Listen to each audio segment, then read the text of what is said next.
Ladies and gentlemen, boys and girls, I should be more cheering and screaming. Hi, everybody, welcome to this latest installment of Poetic License. I know, it's my little venue that used to be in a bookstore and is here now, and I'm so thrilled to see everybody back. I see one of the guys here that used to be at Recycled Reads. Thank you very much for showing. Oh, actually, two. But it's great to have a larger crowd because we're in a more global environment, and you guys are triple plus awesome for it. We'll just do round robin poetry, three. Oh, I'm getting balloons from somebody. You're the best in the Zoom meeting. We'll do rounds of 3 poems at a time. If you've got something really long, do 2 or whatever. That's totally fine. The first thing I was going to do for people who know me is that I would read from the most recent issue of cc&d magazine. That's the oldest magazine I run. It's been running since June 1993. That means this is the 32-year anniversary issue I'm holding in my hand. Titles are based on things that are in the book. Somebody had something about an anniversary and somebody had something about being in this town. So we've got the anniversary in this town. The themes for 32 are chrome and travel, and so I use the idea of the chrome-looking Millennium Bean in Chicago with downtown buildings and chrome suitcases around in it as well. But I was going to read a couple of new pieces from this book for you, for starting off, ladies and gentlemen, boys and girls. And one of them has a picture because I actually read for it at the Poetry Bomb this year. They are political pieces. Yay! This first one is titled Oligarchy Wielding Power. Protesting is all we can do. I've heard too many complain when the populist oligarchy came into power today. I can't believe I put those two words together when populism is a push against the elite for all the people and the oligarchy describes a country led by just a select few. But how is protesting helping when people's news sources have come from social media, led by the same giants who funneled millions into our now populist leader so that they could have what they want? Maybe it's those tech kings that we should be afraid of when they wield so much power. But days before this populace came to power in the once freest country in the world, a study was released from the Netherlands showing that, yes, social media may be the people's news now, but the biggest distorter of the news on social media right now is right-wing populists. So, when everyone chooses what news they want to hear, reason and logic be damned, what good do protests do when everyone has already closed their minds and their ears? Oligarchy wielding power, and yes, there is a thing called the Poetry Bomb. That is something that started in Chicago where you go on the last Sunday of April in the afternoon, someplace where you don't normally hear poetry, and you read it. And I went to Prost Ale House because I'd never been there for reading, and I read things from this issue. I didn't have the issue yet, so I'm holding this tablet with a picture of the cover on it while I was going through these readings. But I'll give you one more that is in this. I might read a couple more from this a little bit later on, the next round, but this one is titled Overwhelm the Masses on Good Faith. I know he was no longer the president. I also know most U.S. presidents cling to their Christianity like a baby's blanket or a rope they cling to seconds before they fall. Think of an ex-president, especially one who was raised with religion and now doesn't regularly attend church, where congregants of his childhood church say that he wouldn't be welcome there. Consider an ex-president after suffering potential financial ruin, who decided to compile a Bible that also contained the Constitution and the Declaration of Independence, minus any equal protection or presidential term limits stuff. But the Constitution prohibits the government starting a religion, but he's an ex-president, so you don't have to concern yourself with these already muddied waters. But an ex-president, after railing China for stealing American jobs when he was the president, he printed exorbitantly priced government document Bibles to sell that were all made in China.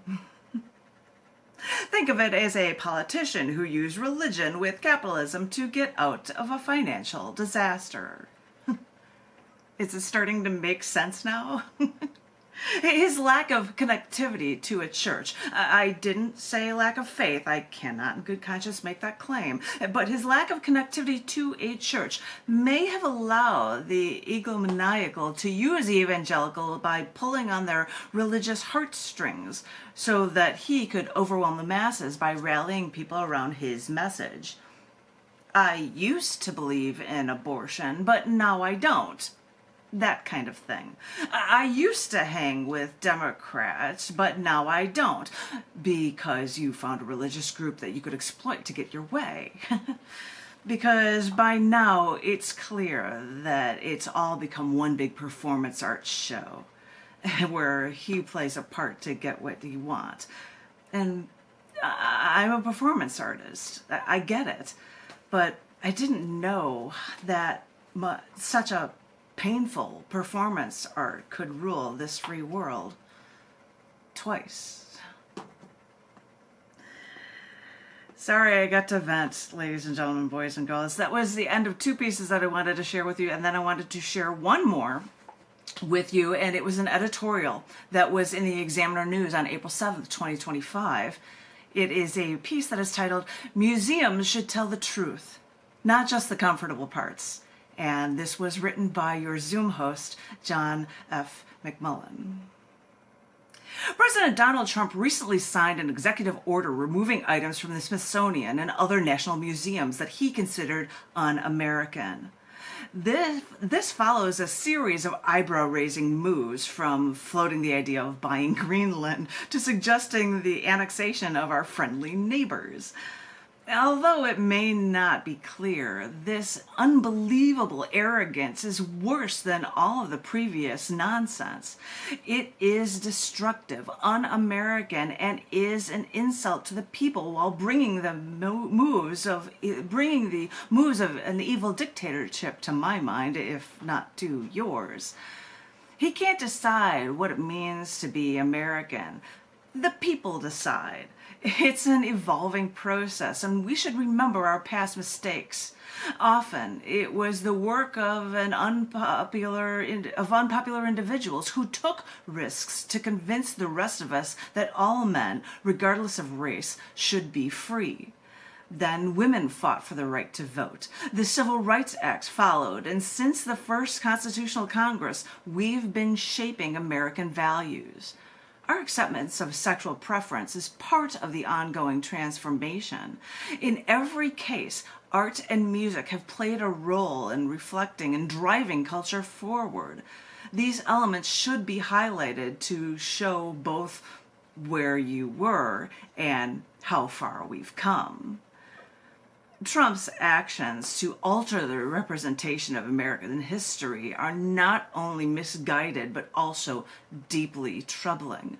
His attempt to dictate the narrative and erase the contributions of those who have fought for equality and justice undermines the very essence of democracy and the progress we have achieved. By censoring the arts and historical artifacts, he risks erasing the struggles and triumphs that have shaped our nation. It is imperative that we preserve these reminders to honor the resilience of those who have paved the way for a more inclusive society. Art and music are powerful tools that reflect our journey and inspire future generations to continue advocating for justice and equality. We must resist efforts to rewrite history and stand firm in our commitment to accurately portray our past. This is how we ensure that the lessons learned and the strides made in the fight for rights and the freedoms remain visible and influential. We've journeyed from black slavery to having a black president and vice president, from respectable women being confined to the kitchen, the bedroom, or raising their children, to holding high political offices at every level, except president, and that day will come, and leading in every industry across the country. We've shifted from the isolationism to sacrificing our own citizens in order to lead the world in defeating the forces of fascism and imperialism. Trump or his MAGA minions don't define what it means to be American. The people do, through leadership, protests, and elections. Art, music, and education remind us of where we were and how far we've come since the First Continental Congress. No sanitizing politician should be allowed to whitewash our history. Thank you. Well, I saw it on one of your posts, and then I found it online, and I've had it sitting on my phone forever, and I said, I am going to take this, and when he comes back, that's how I'm going to introduce it, by reading the thing that he wrote, because that's cool. And why on earth not? Because I'm always reading from my books. It's time for more stuff for this guy. So, yeah, and I was doing political stuff, and I'll do political stuff on both sides of it, so, you know, who knows where I stand. But in light of that, ladies and gentlemen, boys and girls, please give it up for our Zoom host. And, you know, I'm just going to make a play. Yeah, they're doing it, and they can't hear because everybody's muted, but I'm applauding you. Thank you, thank you, thank you for being back. Thank you, thank you, thank you. For people who don't know, I usually say the next person up after the person that's reading, because after John Leonard, you will be reading. So if you're ready with 3 pieces or something for yourself when he is done, be ready for it, Leonard, and thank you so much. And in the meantime, I'm going to mute myself and wait for everything that comes out of John F. McMillan, Zoom host's mouth. Thank you again. Give it away, my darling. The stage is yours.